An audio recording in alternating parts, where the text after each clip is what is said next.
இந்த போறப்பு தான் நல்லா ருசிச்சு சாப்பிட கிடைச்சது.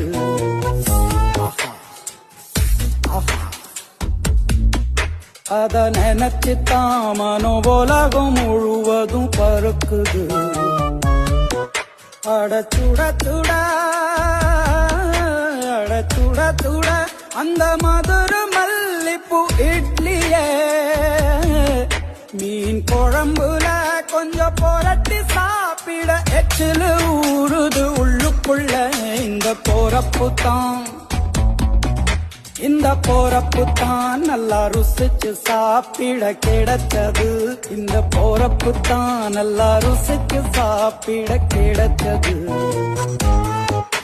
அத நினைச்சு தான் மனோபோலகம் முழுவதும் பருக்குது.